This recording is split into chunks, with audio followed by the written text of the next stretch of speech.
দাদা, সাবধানে যাস। রাজকুমার হলে আমাকে ভুলে যাসনি যেন দাদা। ফিরবো মা, আমি ফিরবো। তোমাদের ঘরে আমি সফল হয়েই ফিরবো, কথা দিলাম মা। দক্ষিণের ভয়াবহ চরণখোলা নদী, যার কুল আছে কিনারা নেই। তার ধারে দাঁড়িয়ে এক কিশোর, যার স্বপ্ন আছে অথচ বাস্তবতা নেই। নাম তার মাধব। তার পরনে ছেঁড়া কাপড়, ক্লান্ত মুখখানা নিয়ে দাঁড়িয়ে সে নদীর নির্মমতা দেখছে। এই নদী যে তার বাবাকে কেড়ে নিয়েছে। অল্প বয়সে বাবার নৌকা ডুবে মৃত্যু। সেদিন থেকেই অর্জুনই সংসারের হাল ধরেছে।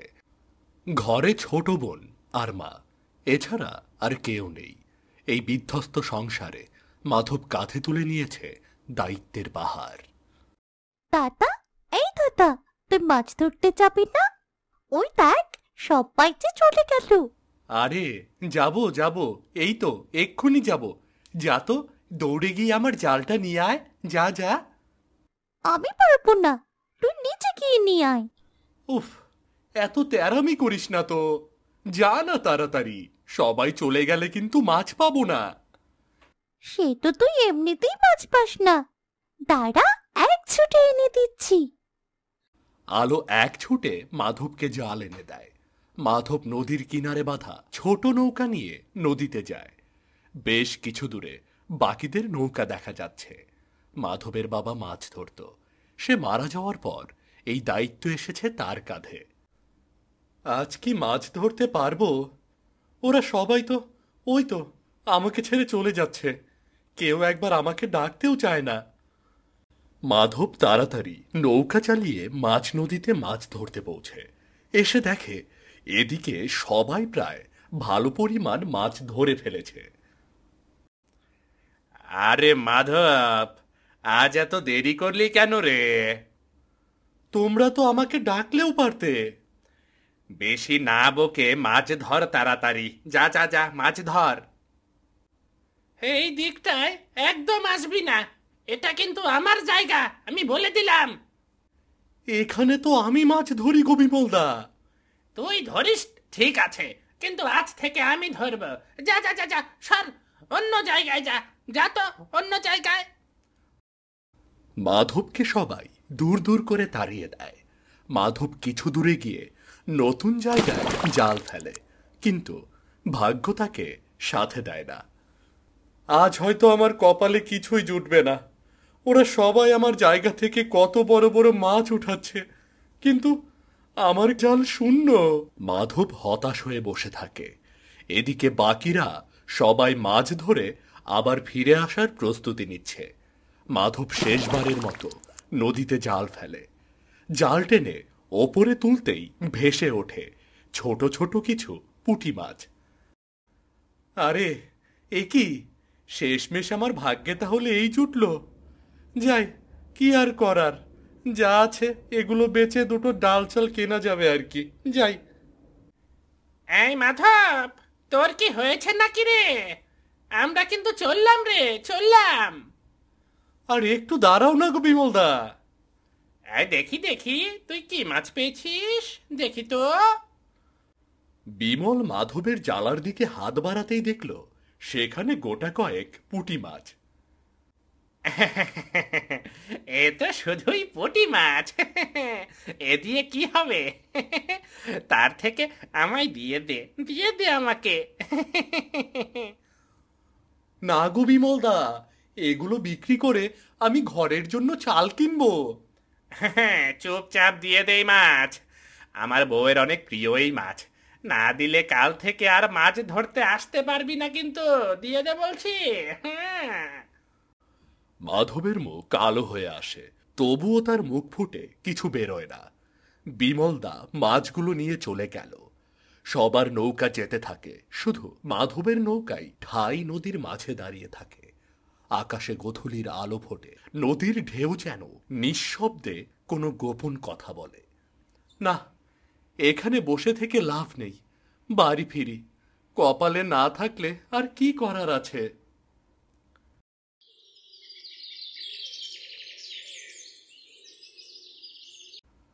কুঁড়ে ঘরের চালে ধোঁয়া উঠছে। ভেতরে বসে রয়েছেন মা। তার কাঁধে লেগে থাকা জীবনের ক্লান্তি, চোখে শুধু ভালোবাসার দীপ্তি। মাধব ফিরে এসেছে, চোখে ক্লান্তি, কাঁধে জাল, দেহে নদীর গন্ধ আর পায়ে ধুলো। দরজা ঠেলেই প্রবেশ করল, তখনই আলো এসে সামনে দাঁড়ায়। টাটা, কই মাছ কই? সব মাছ বাজারে বিক্রি করে এসেছিস নাকি? মাধব কিছু না বলে চুপচাপ জালটা মাটিতে রাখে।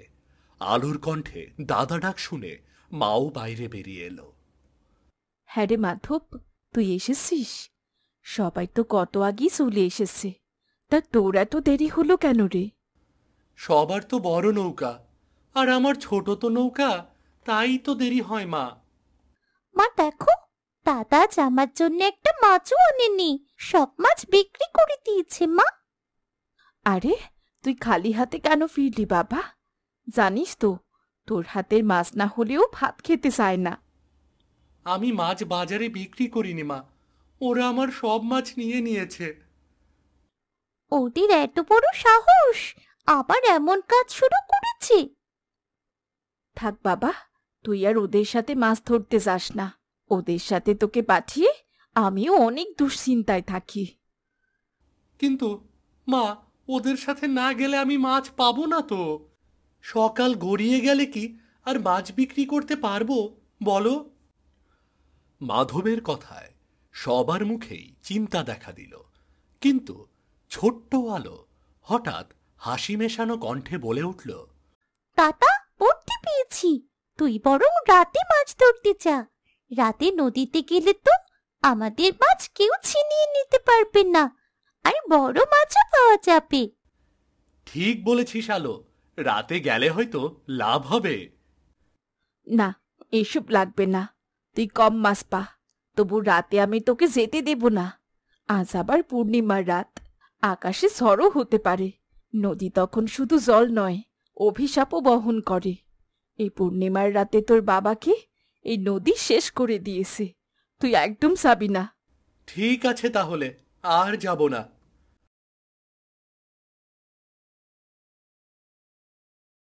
মায়ের সামনে মাধব বুদ্ধির সাথে না বলে, কিন্তু রাত হতেই মাধব তার নৌকাটা নিয়ে বেরিয়ে পড়ল। মা জাগার আগেই আমাকে আবার ফিরে আসতে হবে। মনে হচ্ছে ভীষণ ঝড় উঠবে, নৌকাটা সামলানোও তো মুশকিল হয়ে পড়ছে দেখি।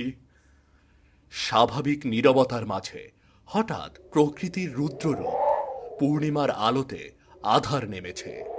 নদীর বুকে দাঁড়িয়ে মাধব হঠাৎ এক আলোর রেখা, গর্জে উঠল বজ্রপাত, আর সেই আলোর মাঝেই হঠাৎ এক আশ্চর্য সাধু নদী থেকে উঠে এলো। এ কি, এ কি হচ্ছে? কে কে কে কে কে কে আপনি?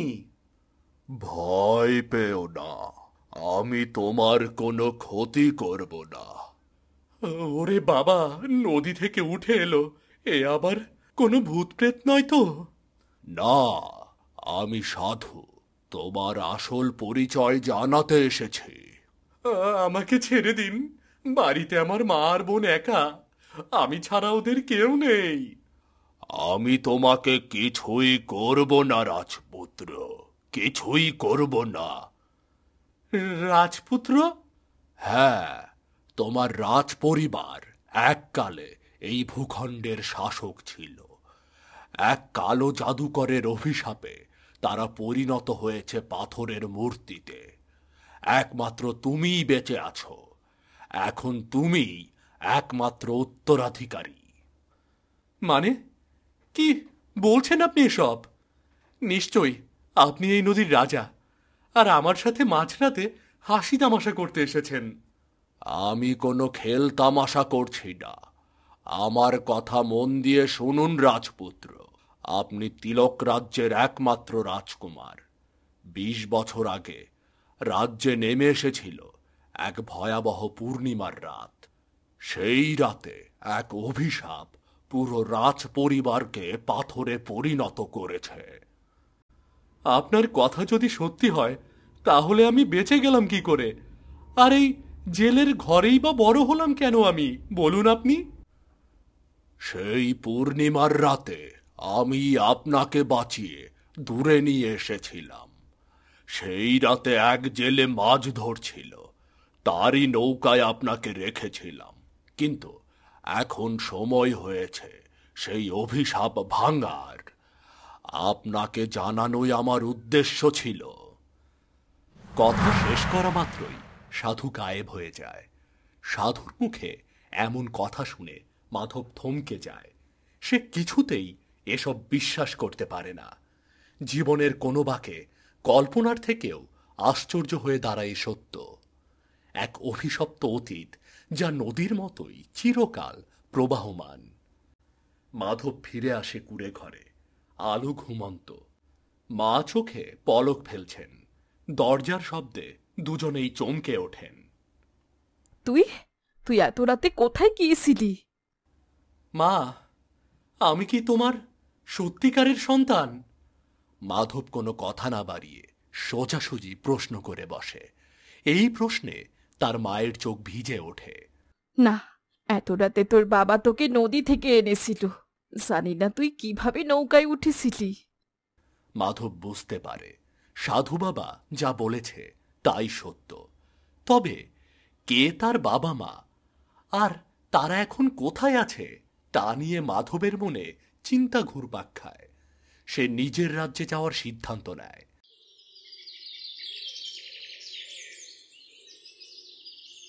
ভোর নামে, আকাশে নতুন সূর্য ওঠে।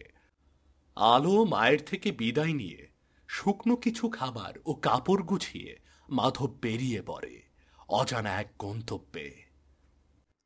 দাদা, সাবধানে যাস। রাজকুমার হলে আমাকে ভুলে যাসনি যেন দাদা। সাবধানে যাস বাবা। যদি কখনো ফিরে নাও আসিস, তবু তুই আমারই ছেলে থাকবি। ফিরবো মা, আমি ফিরবো। তোমাদের ঘরে আমি সফল হয়েই ফিরবো, কথা দিলাম মা। মাধব আর কথা না বাড়িয়ে সবকিছু পেছনে ফেলে পা বাড়ায়। রাজ্যের নাম ধরে, বহু লোকের মুখে ঠিকানা জেনে, মানচিত্র নিয়ে অদৃশ্যে জঙ্গলের দিকে পাড়ি জমায় সে। এই তো আর একটু সামনে গেলেই 3 নদী। নদীর ওপারেই আমার রাজ্য। মা, বাবা, আমি আসছি। তোমাদের সবাইকে আবারও মানুষ বানাতে আসছি। আমি তোমাদের সব অভিশাপ থেকে মুক্ত করব। মাধব সামনে এগিয়ে চলে। এরপর 3 নদী পাড়ি দিয়ে সে এক রাজ্যে এসে পৌঁছায়। এখানে ছিল সবকিছুই পাথর, এক বিশাল রাজপ্রাসাদ, কিন্তু তার প্রহরীরা সবাই মূর্তি হয়ে দাঁড়িয়ে আছে। এই তো আমার রাজপ্রাসাদ। এখানেই আছে আমার আপনজনেরা, মা, বাবা, ভাই, বোন সবাই এখানেই আছে। মাধব ভেতরে প্রবেশ করে। দেখে তার মা বাবা দাঁড়িয়ে আছে নীরবতায়, শীতলতায়। পাথরের মূর্তিগুলো অপলক চেয়ে আছে এক নামহীন উত্তরাধিকারের দিকে। এই তো বাবা মা। মা, বাবা, আমি এসেছি তোমাদের বাঁচাতে। আমি তোমাদের আবারও মানুষ রূপে ফেরাবো। কিন্তু কিভাবে কি করব আমি? সাধু বাবা আমাকে তো এর কোনো সমাধান বলেনি। আমি কি করব? মাধব অনেক চেষ্টা করে, কিন্তু কিছুতেই কোনো উপায় মেলে না। সকাল গড়িয়ে রাত হয়ে যায়, তবুও পাথর পাথরই রয়ে যায়। মা, বাবা, আমি কি তোমাদের এত কাছে থেকে পেয়েও পাবো না? আমি ব্যর্থ। আমি তোমাদের ফেরাতে পারলাম না। আমি ব্যর্থ। মাধব হতাশ হয়ে রাজার পায়ের কাছে বসে পড়ে। তার চোখে জল। সে যে তার বাবা মাকে ফেরাতে পারল না। হঠাৎ মাধবের চোখের জল রাজার পায়ের ওপর পড়তেই সে ধীরে ধীরে মানুষ হতে শুরু করল। আরে, এ কি হচ্ছে? এ কি হচ্ছে? দেখতে দেখতে পুরো রাজপ্রাসাদ বাস্তবে ফিরে এলো। রাজা, রানী, প্রহরী সবাই আবার মানুষ রূপে ফিরেছে। মাধব চোখ মুছে উঠে দাঁড়ায়। তুই আমার ছেলে, তুই আমার একমাত্র উত্তরাধিকারী। আমি জানতাম একদিন না একদিন তুই ঠিকই আসবি আমাদের বাঁচাতে। আমি জানতাম। মাধব পুরো রাজ্যকে অভিশাপ মুক্ত করে। রাজ্য আবার হাসি খেলায় মেতে ওঠে। মাধব তার বোন আলো ও মাকে রাজপ্রাসাদে এনে তাদেরও নতুন জীবন দিল। এভাবে তারা সুখে শান্তিতে বসবাস করতে লাগলো।